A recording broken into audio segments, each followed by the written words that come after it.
Assalamualaikum warahmatullahi wabarakatuh. Waalaikumsalam warahmatullahi wabarakatuh. Alhamdulillahirabbil alamin. Allahumma shalli ala sayyidina Muhammadin wa ala alihi wa sahbihi ajma'in. Semoga Buya beserta keluarga dan seluruh pesantri selalu dalam keadaan sehat dan tetap dalam lindungan Allah Subhanahu wa taala. Buya berkenaan dengan akidah ahli sunnah wal jamaah yang pernah Buya sedikit menyampaikan bahwa di antara ciri ahli sunnah wal jamaah adalah yang menghormati ahlul bait dan mencintai para sahabat.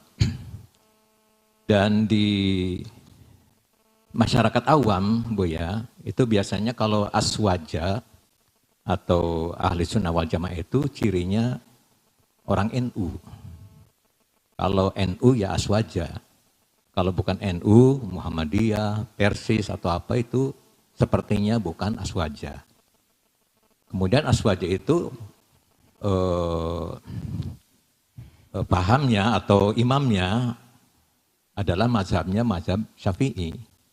Kalau bukan mazhab Syafi'i ya sepertinya dianggapnya bukan aswaja.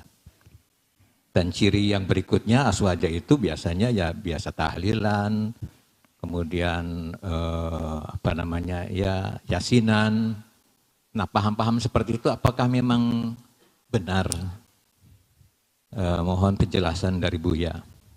Dan yang terakhir, saya selaku jamaah merasa senang bahwa di Al-Baja ini tidak ada bendera organisasi, baik sosial, keagamaan maupun partai. Mudah-mudahan Buya menjadi pemersatu bagi semuanya. Terima kasih. Wassalamualaikum warahmatullahi wabarakatuh. Wassalamualaikum warahmatullahi wabarakatuh. Ahli sunnati wal jamaati adalah akidah itu sendiri. Dan yang maksud ahli sunnah wal jamaah adalah Asy'ariyah dan Maturidiyah. Adapun NU adalah organisasi yang berasaskan akidah ahli sunnati wal jamaati, Asy'ariyah, Maturidiyah, khususnya Asy'ariyah. Itu organisasi. Biarpun katanya orang NU, tapi tidak berpegang kepada akidah ini, maka dia bohong NU-nya. Sebab NU ada dasar-dasar akidahnya. Kemudian, yang aswaja bukan NU saja. Kan NU organisasi, karena ada di Lombok sana ada Nahdlatul Wathon. Nggak beda sama sekali akidahnya dengan kita. Yang didirikan oleh Syekh Zainuddin Al-Ampenani. Tersebar juga. Sama persis dengan kita amaliyah-amaliyahnya, nggak ada beda. Asy'ariyah, Maturidiyah. Melompat ke Sumatera sana ada Al-Wasliyah. Sama akidah Ahlussunnah wal Jamaah. Asy'ariyah, Maturidiyah. Jadi NU salah satu organisasi dan kebetulan menjadi organisasi terbesar dan akidahnya benar Ahlussunnati wal Jamaati. Tapi sama, baik yang di Wasliyah atau di Nahdlatul Wathon atau di Nahdlatul Ulama, jika orang itu keluar daripada manhaj, maka dia adalah NU bohong, Wasliyah bohong, Nahdlatul Wathon bohong. Sebab itu organisasi berdiri atas dasar akidah. Jadi berpegang kepada akidah itu ciri khas daripada organisasi tersebut. Maka di luar sana, di luar negeri, akidah-akidah yang benar tidak pakai NU, juga tidak pakai Wasliyah, tidak pakai Nahdlatul Wathon misalnya. Ada Di Mesir, di mana banyak akidah. Di Maroko, di Mauritania akidah Ahlussunnah wal Jamaah Asy'ariyah. Seperti itu. Jadi tidak harus NO. Ada di luar NO yang benar. Nah, ada di luar NO yang benar dari akidah-akidah. Yang terpenting bukan masalah ke NO-nya atau kewasiannya. Berpegang kepada akidah Ahlussunnah wal Jamaah Asy'ariyah. Itu intinya. Setelah itu apakah bergabung dengan NO atau bergabung dengan yang lainnya. Maka sangat bohong kalau bergabung dengan NO sekalipun ternyata dia nggak ngerti tentang akidah Ahlussunnah wal Jamaah Asy'ariyah. Maka perlu dikuatkan dari sisi ini. Hadratus Syekh Hasyim Al-Asy'ari membuat organisasi itu bukan sekedar untuk ngurusi kemasyarakatan, tapi ngurusi agama masyarakat tersebut.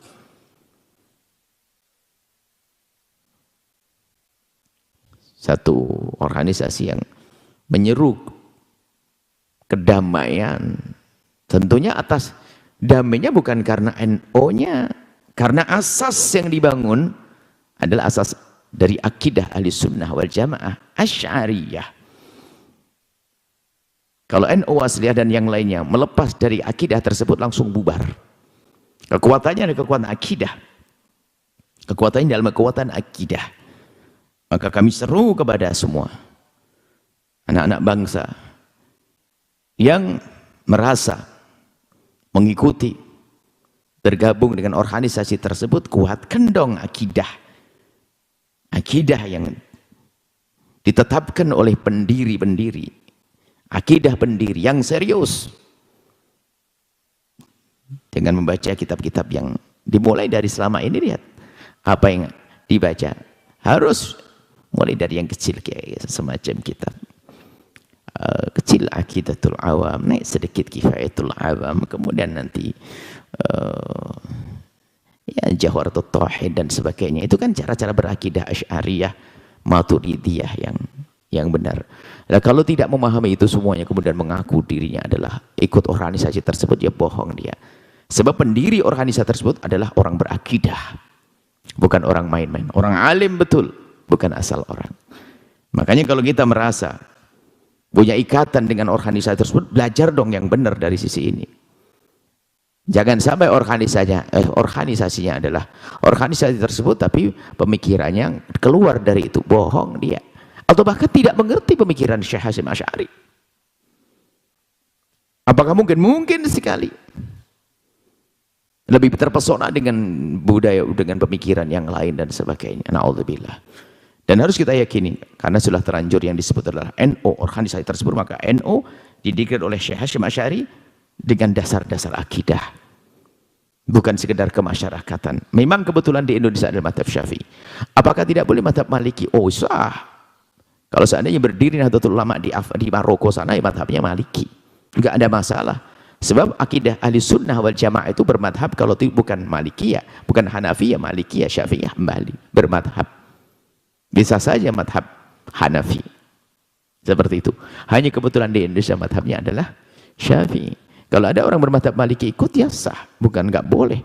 Bukan syaratnya ikut Nahdlatul Ulama adalah bermadhab Syafi'i, enggak. Tidak, seperti itu.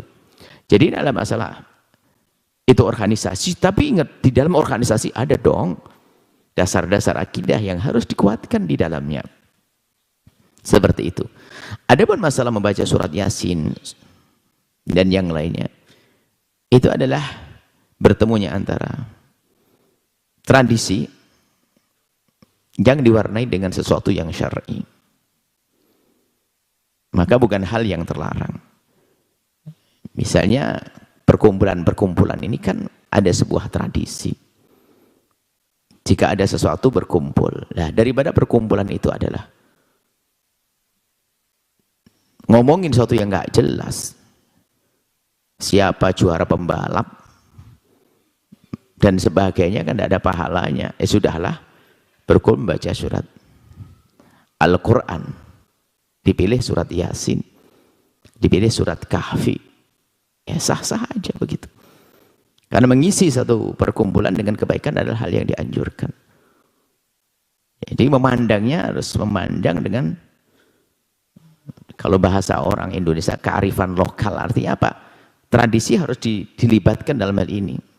Banyak islamisasi budaya ya, kebiasaan-kebiasaan yang bisa diisi dengan kebaikan tanpa harus dirubah kebiasaan tersebut.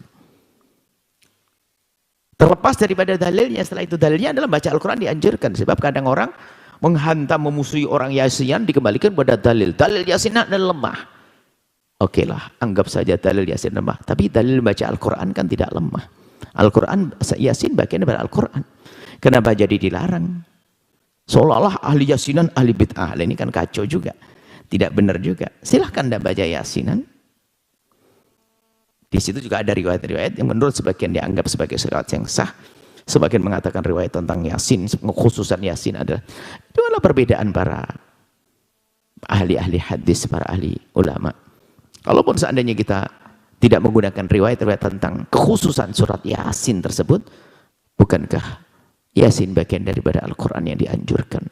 Kemudian di masyarakat sudah terlanjur gak hafal kecuali Yasin, ya Yasin yang dibaca, kenapa kok jadi bid'ah? Ini kan keunikan sebagian orang yang begitu mudah membid'ahkan orang lain. Seperti itu. Itu adalah kebiasaan-kebiasaan. Sebab kalau di masyarakat biasa baca surat Yasin, kemudian kita rubah deh, kita sekarang cobalah membuat kemajuan. Surat Ali Imran, diam semuanya kayak gak baca.